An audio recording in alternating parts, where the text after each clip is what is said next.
মা যশোদা গো, তোমার গোপাল কোন সামান্য ধন নয়, যে কৃষ্ণের দ্বারা মৃত সন্দীমণির পুত্র উদ্ধার হয়, কংস পিতাকে মহামহ কারাগার হইতে উদ্ধার করানো হয়, যে পুতনার মতো রাক্ষসকে বধ করেছে, শুধু পুতনাকেই নয় আরো অনেকও রাক্ষসকে বধ করেছে, সে কখনো সাধারণ মানুষ নয় মা, সাধারণ মানুষ নয়। এই পুতনা রাক্ষস কে মা? হ্যাঁ, পুতনা রাক্ষস কে পূর্বজন্মে কে ছিল জানে? হ্যাঁ, পুতনা রাক্ষস হলো বলি রাজার স্ত্রী বিন্ধ্যা। এবার কি হয়েছে? বলি রাজা ওই দেবতাদের সিংহাসন থেকে ত্যাগ করেছিল, ইন্দ্র সিংহাসন দখল করেছিল। তখন তাদেরকে বলেছিল যে তারা স্বর্গে থাকতে পারবে না, মর্তে পাতালে কোথাও থাকতে পারবে না। তখন তারা কি করেছিল? ঘুরে ঘুরে বেড়াচ্ছিল, হ্যাঁ, থাকার জায়গা ছিল না। তখন দেবতাদের মাতা অদিতি ভগবানের কাছে জানালেন, বলেন, হে প্রভু, আমার সন্তানরা আর কতদিন এইভাবে ঘুরে ঘুরে বেড়াবে, আপনি কিছু একটা করুন। তখন ভগবান ওই অদিতি মাতার গর্ভে জন্মগ্রহণ করলেন বামন অবতারে। এইদিকে বলি রাজা যজ্ঞের আয়োজন করেছেন, অশ্বমেধ যজ্ঞ। তখন ওই বামনদের ভগবান বলি রাজা দাঁড়িয়ে গিয়ে বলি রাজাকে বলছে, ভিক্ষান দেই হে রাজা, ভিক্ষান দেই। এবার বলি রাজা যজ্ঞ থেকে উঠে চলে আসছে। তখন অসুরদের গুরু শুক্রাচার্য বলছে, বলি তুমি এই যজ্ঞ থেকে উঠে যাবে না, যজ্ঞ থেকে উঠতে হয় না, তুমি অন্য সময় দান করবে। অসুরদের গুরু হলো শুক্রাচার্য, আর দেবতাদের গুরু হলো গুরু বৃহস্পতি। তখন বলি রাজা কিন্তু উঠে চলে আসছে না, কথা শোনেনি গুরুদেবের। এসে বামনদেরকে বলছে, বলুন আপনি আমার কাছে কি চান? টাকা পয়সা, বাড়ি, জমি জায়গা, আপনি কি চান বলুন? আপনি যা চাইবেন আমি আপনাকে তাই দেব, আমার কোনো অভাব নেই। তখন বামনদেব বললেন, আমি ওসব নিয়ে কি করবো, আমার শুধু 3 পদ ভূমি চাই, তাহলে হবে। বলি রাজা সে বলছে, কি বলছেন বামনদেব, এই 3 পদ ভূমি নিয়ে কি করবেন আপনি? রাজা, দেখতেই তো পাচ্ছি আমি কেমন ছোটখাটো মানুষ, আমি অত নিয়ে কি করবো, ব্যাস 3 পদ ভূমি। এদিকে কিন্তু গুরু শুক্রাচার্য বুঝতে পেরেছে মা যে উনি আর কেউ নয়, স্বয়ং বিষ্ণু। তখন বলছে, বলি খবরদার তুমি ওকে কিছু দেবে না, তুমি জানো না এই সব দেবতাদের চক্রান্ত, তোমার সব কিছু লুটে নেবে। বলছে, ও আর কেউ নয়, স্বয়ং বিষ্ণু। তখন বলি রাজা বলছে, গুরুদেব যদি ভগবান বিষ্ণু হয়ে থাকে তাহলে এ তো আমার পরম সৌভাগ্য যে ভগবান আমার দ্বারা এসে হাত পাচ্ছেন, যিনি জগৎপতি সবাইকে দেন, আজ তিনি আমার কাছে কিছু চাইছেন, আমি কি দেব না? না গুরুদেব, আমি তাকে দেব। বামনদেব, আমি আপনাকে 3 পদ ভূমি দিলাম। তখন বামনদেব বলছে, রাজা এইভাবে বললে তো হবে না, তোমাকে প্রতিজ্ঞা করতে হবে। তখন যেই না ওই কুমুরটুলি জল দেবে বলির হাতে, তখন গুরু শুক্রাচার্য কি করলে, একটা মাছির রূপ ধারণ করে সেই কুমুরটলের নলের মধ্যে প্রবেশ করলেন। এবার নল বন্ধ হয়ে গেল, আর কিন্তু জল পড়ছে। তখন ভগবান বলছেন, ভগবান তো অন্তর্যামী, সব বুঝতে পারছেন। বলছে অনেকদিন ব্যবহার করা হয়নি তো, তাই ময়লা জমে গেছে, আমি এক্ষুনি পরিষ্কার করে দিচ্ছি। এই বলে একটি কুশ নিয়ে সে নলের মধ্যে খোঁচা মেরেছে। আর তখন গুরু শুক্রাচার্যের এক চোখ টানা হয়ে গেছে। তিনি যন্ত্রণা সহ্য না করতে পেরে সেখান থেকে বেরিয়ে চলে যায়। তখন কুমণ্ডলী জল বলি রাজার হাতে দিয়েছে। বলি রাজা প্রতিজ্ঞা করে বললেন যে আমি আপনাকে 3 পদ দিয়ে দিলাম। তখন ভগবান বলছে, বামনরূপী ভগবান বলছে, বলি তাহলে আমি 3 পদ ভেঙে দিই। হ্যাঁ বামনদেব। তখন ভগবান নিজে বিশাল রূপ ধারণ করেছেন। বিশাল রূপ ধারণ করে তিনি 2 পদে সর্বমর্ত পাতা সব নিয়ে নিয়েছেন। এবার বাকি থাকলো 1 পদ। বলছে বলি আমি তো তোমার সব কিছু নিয়ে নিয়েছি, এবার আমি আমার এই 3য় পদ কোথায় রাখবো? হ্যাঁ? তখন বলি রাজা বলছে, আমি জানি বামনদেব যে আপনি আমার সব কিছু নিয়ে নিয়েছেন, কিন্তু এখনো এমন কিছু আছে যেটা শুধুই আমার আছে এখনো। তখন ভগবান বলছে, এখনো এমন কি জিনিস আছে যেটা তোমার? তখন বলি রাজা বলছে, আমি হলাম যেটাতে কারো অধিকার নেই, শুধু আমার অধিকার। হে প্রভু, আপনি কৃপা করে আপনার 3য় পদ আমার মাথায় রাখুন।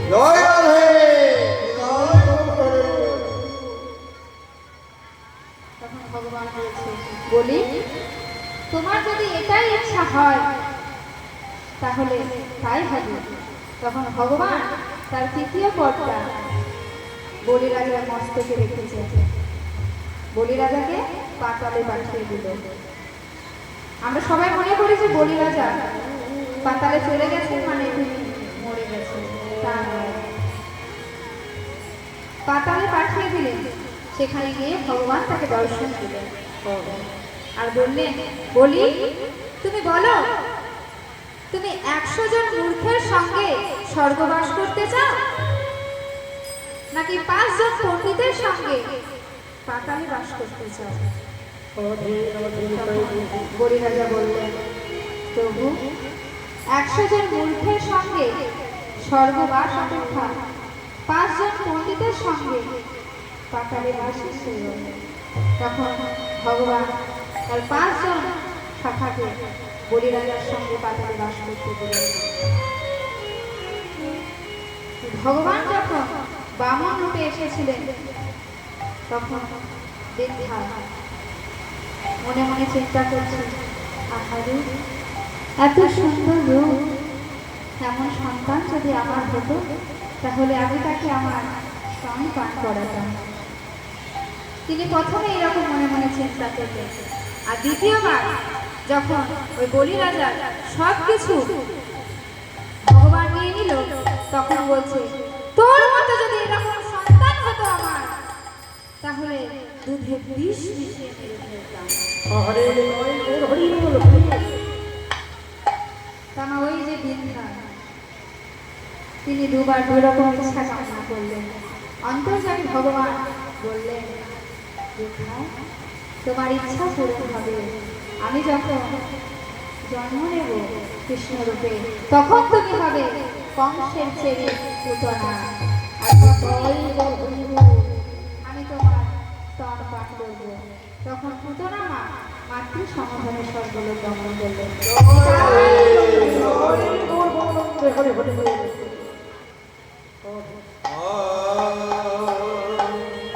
সেই দিনটাই হলো এই পুতনা।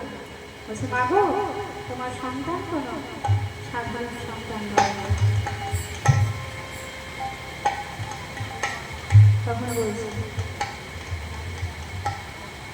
শ্রীদাম কহিছে বাণী শোনো মাগো নন্দ রানী। শ্রীদাম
যাই মোরা গোতে গোতে গো যেতে যেতে যায় মোরা গোতে গোতে গো। যতে কোরা ভালো মেলি মাঝে রাখি বনমালী।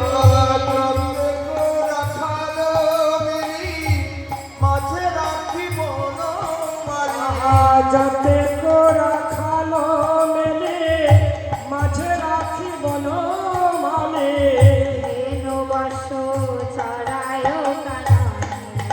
কানানে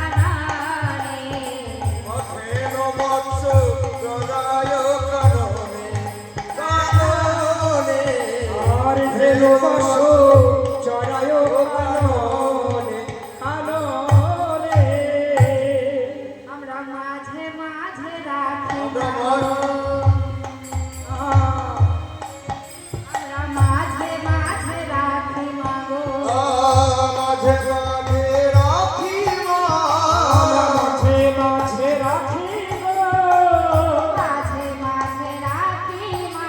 আমরা মাঝে মাঝে রাখি মা আয় কানাইকে মোরা মাঝে মাঝে রাখি মা। ওই না ভাই কানাইকে মাঝে মাঝে রাখি গো। বলছে, মা গো, আমরা ভাই কানাইকে দিয়ে কোনো কাজ করাই না। ভাই কানাই কি করে জানো? মোহন মুরলী সুরে নানা ছন্দে গান করে। মোহন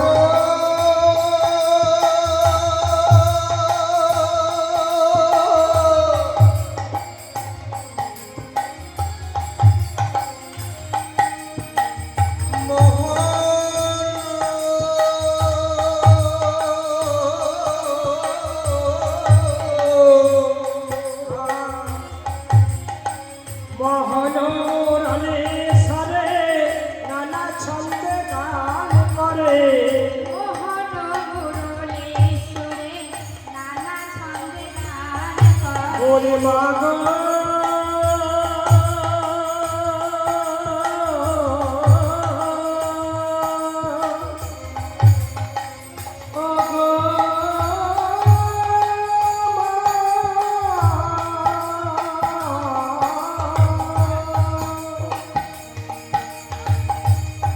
ওই রাম হনরমে সরে নানা ছন্দে গান করে ভুবন ভুলায় সেরা গাবে গো। ভুবন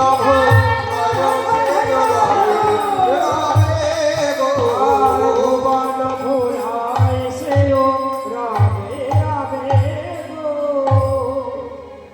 বলছে, মা গো, ভাই কানাই এমন ভাবে মধুর সুরে মুরলী বাজায় আরে যে স্বর্গের দেবতারা সবাই নিচে নেমে আসে। মা বলছে, স্বর্গের দেবতারা সবাই নিচে নেমে আসে। বলছে, তোমাকে বলি শোনো। আরে বলি, হংসের উপরে চড়ি চতুর্মুখে মন্ত্র করে। চতুর্মুখে মন্ত্র করি ছেড়ই ওপারে চড়ি চতুর্মুখে মন্ত্র পড়ে হংসের উপরে চড়ি চতুর্মুখে মন্ত্র করে। চতুর্মুখে মন্ত্র করি সব করে কানাইয়ের পাশে। আহাতকে করে কানাইয়ের পাশে তক করে কানাই চারি পাশে। বলছে, আরে সুদা, তুই যার কথা বলছিস সে তো দেবলোকের ব্রহ্মা। হ্যাঁ মা, আরো আছে, বলি শোনো। বলি, তারপরে এক রথে ঐরাবতে বজ্র হাতে। আরে করে রথে না পথে পত্র হাতে তারপরে এক রথে ঐরাবতে বজ্র হাতে। আবার করে এক রথে না হাতে পত্র হাতে দেখে মোরা পালায় তারা তারা মোরা পালায় পরশে পরাশে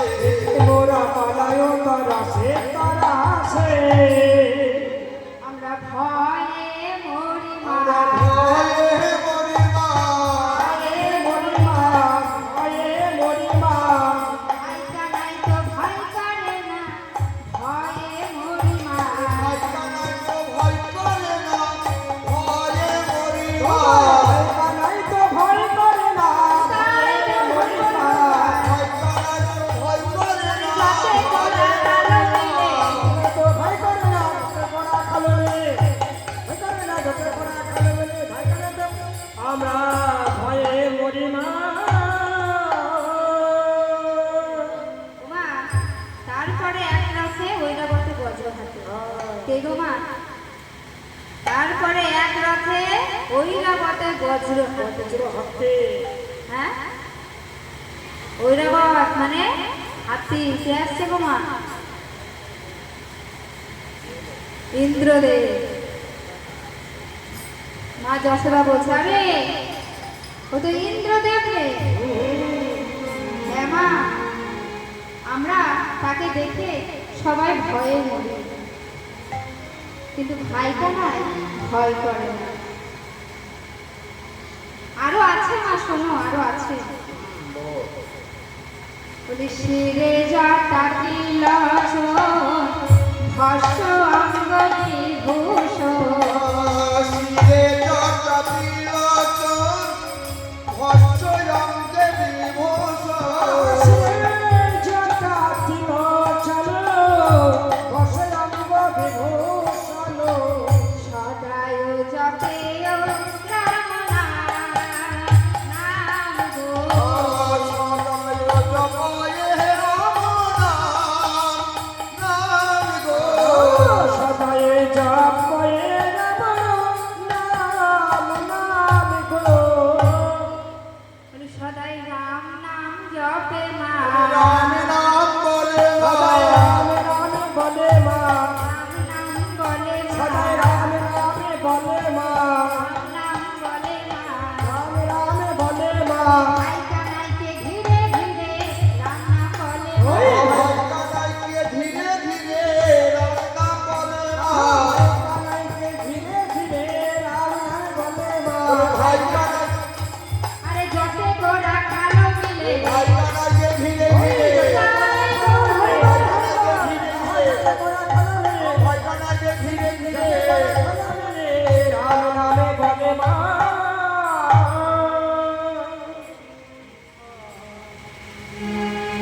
আরে সিদা তুই যার কথা বললি সে তো বাবা ভোলানাথ রে। হ্যাঁ মা, জানো তো জটাধারী একবার ভাই কানাইকে প্রণাম করে, আরে আর ভাই কানাই একবার জটাধারীকে প্রণাম করে। আমরা সবাই দেখি মা। বলছে আরো আছে শোনো। বলি তার বামে এক নারী তুলনাতে বাড়ে নারী। তোর বামে এক নারী তুলনাতি বাড়ি নারী। বলে মা